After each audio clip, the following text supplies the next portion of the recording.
प्रेममय श्री श्री ठाकुर परमरीथे जगज्जननी श्री श्री बड़मा परम पूज्यपाद जुगाचार्य श्री श्री बड़दा आजिर पूज्यपाद श्री श्री आचार्य देवଙ୍କ श्री चरण कमल अनंत कोटि प्रणाम निवेदन करुछि। सभी गुरु परिवार श्रीचरण में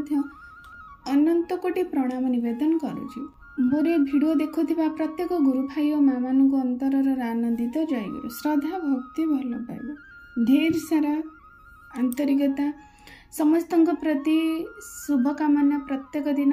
मोर परम पिता पाखे श्रीचरण निवेदन करे समस्ते सुख शांति आनंद रे रुहंतु जीवनर मूल्य को बुझंतु जीवन को उपभोग करंतु जीवनर मूल्य बुझापी हेले आमको कौन करने पड़ो ताहा जानतु आ से भाव जीवन को अतिबाहित करंतु देखिए जीवन को सुंदर उपढौकन तुम प्रति मुहूर्त रखी यह ही हूँ मोर भिडियो कर सार्थकता। तेणु सबुदिन परी आज एक सुंदर विषय आलोचना रखा जहाँकि परम प्रेम श्री श्री ठाकुर दिव्य आलोचना मध्य गोटे आज आलोचना रखा जे आम मानकर समस्त धारणा रही आम मैंने गोटे परिवार को किपरि वैकुंठ परिवार करवा वैकुंठ परिवार करवा माने जिन कथार आम रही परस्पर स्नेह जही थाए निरंतर जोठी सेटा है प्रकृत वैकुंठ परिवार परस्पर स्नेह क्यों माने किपरि आम माने आम भितर रहिबो माने गोटे मनीष प्रथमे गोटे व्यक्ति जीवन आरंभ हुए तार पारिवारिक जीवन जार पारिवारिक जीवन जेते उन्नत जेते सुंदर जेते मधुमय तार सामाजिक जीवन राष्ट्रीय जीवन तार आउ जो जीवन अच्छी तार आर्थिक जीवन आध्यात्मिक जीवन सबू ही माने तार सजाड़ी हो जाए कारण मनीष परिवार रे माने जन्म हुए परिवार रे बंचे परिवार रे बढ़े तेणु मुख्यतः भाव में परिवार को आम मान को ध्यान देवाक पड़ो जहाँकि आमे आपण माने जो माने मो वीडियो देखुछन आपण जेते माने गुरु को जीवन ग्रहण करंतु आपण जो धर्म को जीवन रे धर्म दे के जो संप्रदाय दे आपण माने जाउचंती जहाँ भी आपण करंतु आपण केउठी भी पाइबेनी जे केही तुम परिवार सजाड़ा कथा कही ना एभली कथा माने जोटा कि परम प्रेम Shri Shri Thakur beat by beat प्रत्येक मुहूर्त प्रत्येक समस्यार पूरा माने जोटा पूरा चरम समस्या से सबू दिग दे कौन पुरुषोत्तम कौन जुगरे कही ना जहाँकि वर्तमान जुगर पई श्री श्री ठाकुर देइचंदी काहेकि ना से जुग पई से भली आवश्यकता नथिला तेणु जो जुग पाई जहाँ आवश्यक से ताही आम मान को जोगे दे था वर्तमान समय केवल ही संसारटा तिष्ठित रहिबो गोटे परिवार पाई ना तेणु से परिवार को किपरि भाव में आम सुंदर करवा सजाड़ी रखा परिवारटा किपरि एक आदर्श परिवार हम ताहा ही हेउची परम पितांकर मुख्य उद्देश्य तेणु से भली आमर आज देखा जे ए परिवार सुंदरता बा परिवार सुख शांति आनंद उन्नत जहाँ भी किसी आम भल ही चाहिए तार मुख्य कारणटा कौन से समस्या कौटी रही समाधान बाट कौन जेतिकी श्री श्री ठाकुर को जीवन ग्रहण करने पर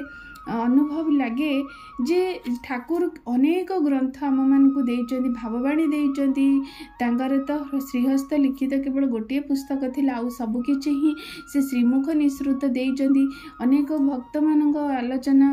माध्यम आलोचना प्रसंग इष्ट प्रसंग एभली भाव में अनेक पुस्तक आम पाखे रखिचंदी से सबु तो तार कौन तुलना नहीं आम माने आमर बोध नहीं सेतिकी ज्ञान नहीं से सबू को बुझी आम हजम करवा केते जन्म लगी आम मान को से सब बुझापी सहज सरल भाव में गोटे सुंदर पुस्तक आम पाखे रखिंट नारीर नीति प्रत्येक नारी मान जहाँकि श्री श्री ठाकुर कह रही प्रत्येक इष्ट परिवार जो मैंने भी श्री ठाकुर को जीवन ग्रहण कर चली अंतत पक्षे से मैंने ही सबुदिन नारीर नीति घरे सकाळे और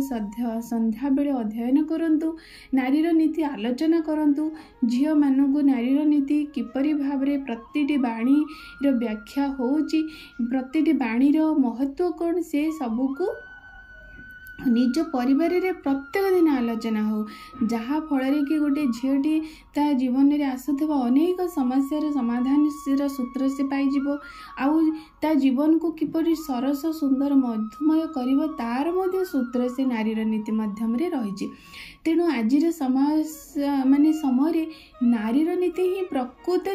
मायने रखे एक वैकुंठ परिवार पाई। जदि गोटे झील ता जीवन में नारीर नीति को ता जीवन में आचरण में फुटई दे तोलिब प्रकृत से नारीर माने वैकुंठ परिवार गठन कर दे परिबो आ से निजे एक देवी स्वरूप हो कहीं ना आम संसार रे नारी की देवी आख्या दि जाइए। कारण समस्ते आम मैंने देखी जे कोनोसी माने देवादेवी हूँ भी जहाँ हूँ आम समस्ते गोटे नारी पछरे देवीर नाम लगा जाए से माने नारी को माने देवीर तुलना करा जाए। एटा है आमर शास्त्र माने शास्त्र आम मान को सेटा कह जाइए। तेणु से देवी ता भीतर तो अच्छी सेटा किपरि परस्फुटित हो पार किपरि से दैवी भाव ता हृदय जागृत हो पार सेटा केतबेले हो पार ना जेतबेले ता जीवन रे से नारीर नीति की जीवन आचरण भीतर दे तोली धरिबो सेतबेले जाई से गोटे झील एक देवी स्वरूप हो पार आउ देवी स्वरूप अर्थात दैवी भाव संपन्न नारी। तेणु जे दैवी भाव संपन्न नारी जो स्थान को जीव से स्थान निश्चिंत भाव वैकुंठ जो वैकुंठ अर्थ न कुंठाबोध जोटी नाही ताहा ही वैकुंठ परिवार बोली कह जाए। जोटी दुख माने दुख रोग शोक जहाँ भी किसी आसू जोटी से सबको एक गोटे सुंदर समाधान माने दिग बाहर करी ताको समाधान कर दे जिते खराब परिवेश व परिस्थिति आसिले भी ताको से सम्मुखीन करने निजको प्रस्तुत रखि से भाव में नारीटे हो पार केवल नारीर नीति प्रतिपालन ताहले आमे माने वर्तमान समय रे नारी ही निजर निजत्व निजर गारिमा निजर लक्ष्य निजर वैशिष्ट्य को हराई देछि जहाँफल कि प्रत्येक परिवार आज वैकुंठ परिवार हो पारना जहाँकि नरकर द्वार हो जाऊँ मनीष कहूँ ये झीटी मो परिवार आज नष्ट हो गला किए कहते झीटी मो परिवार ध्वंस हो गला से झी आसिकी आम घरे कलाकन बुले देला किए कहते ये झीटी आम मानकर समग्र वंश को ध्वंस करदेला ताहले देखंतु ताहले सेटा गोटे नारी तो निश्चित भाव में देवी नारी तो लक्ष्मी नारी तो सरस्वती नारी ही तो सबू गोटे नारी को आम तो बहु भाव में लक्ष्मी भाव में घर आह्वान करूँ पुणी एभली परिस्थिति हुए कहीं तार मूल कारण है सी निजे तार निजर वैशिष्ट्य को हरई देछि निजर निजर निजत्व को से बुझी पारिनी से सदा सर्वदा पुरुषर समकक्ष होगापी चाहूँगी जहाँकि से पुरुषर किंतु बहु ऊर्ध्वरे नारी जुगे जुगे महान नारी को भगवान श्रीकृष्ण मध्य ए समाज रे शास्त्र वेद पुराण रे नारी को मार स्थान दे तांकोठु बहु ऊर्ध्वरे रखिचंदी जुगे जुगे नारी आगरे देवता माने मते हार मानिचंदी आमे माने पुराण शास्त्र रे देखिजे सती अनुसुई को परीक्षा करिया पे त्रिदेव जेतबेले आसीथिले ब्रह्मा विष्णु महेश्वर तांकर सतीत्वर पराकाष्ठा पाखरे से हार मानी कुनी छुआ होई तांको पाखरे रही गले अभिशाप दे देले जेतबेले वर प्राप्त होई सेतबेले माने पृथ्वी थरहर होईगला स्वयं ब्रह्मा विष्णु महेश्वर गोटे सती नारी पाखरे हार मानिले माने जार शक्ति देवता मानकु मध्य तेणु नारी की से भाई भाव में निजको हेबापाई पड़ो। तेणु प्रत्येक भिडियो माध्यम मु कहवाक चाहे जे नारीटे किपरि भाव में ता जीवन में सुख अशांति आनंद रे रहिबाकु चाहिए ए संसार को रक्षा करने को हेले आम मान को सजाड़ाकू आम मैंने निजको पड़ो। तेणु श्री श्री ठाकुर जहाँ कुहा रही नारीर नीति प्रत्येक माँ निज जीवन में आचरण कर अष्ट वैशिष्टर अधिकारिणी हूँ समस्ते प्रतिपालन करवा ठाकुर जहाँ नारीर नीति अच्छी ताहा किपरि भाबरे आमे तार तो गोटे गोटे शब्द भी आमे बुझी परिबानी जहाँ किंतु आमर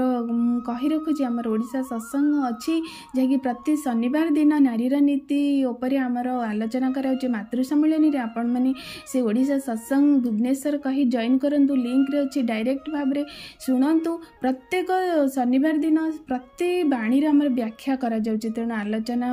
सुंदर भाबरे होउची आपण निजे जानंतु आ से भली भाबरे निजको प्रस्तुत करंतु देखिबे आपण परिवार निश्चिंत भाबरे एक वैकुंठ परिवार हे परिबो जोटी कि सुख शांति आनंद थिबो जहाँ भी किछि अल्प खुद भजा खाइले मध्ये आपण जीवनटा को उपभोग करूथिबे किंतु जोटी सुनार पलंक उपरे थाई आपण से जीवन को उपभोग करि परिबेनी जहाँ कि एई परिवार रही आपण जीवन एते सुंदर हे जिवो ताहा निजे अनुभव करी देखिबे तेणु आशा करी आपण मानक पई आलोचनाटी अत्यंत मार्मिक हो आपण मन पई जीवन रे अत्यंत प्रेरणामय हो यहा ही मोर परम पितांग श्रीचरण विनम्र प्रार्थना रहुची जय गुरु।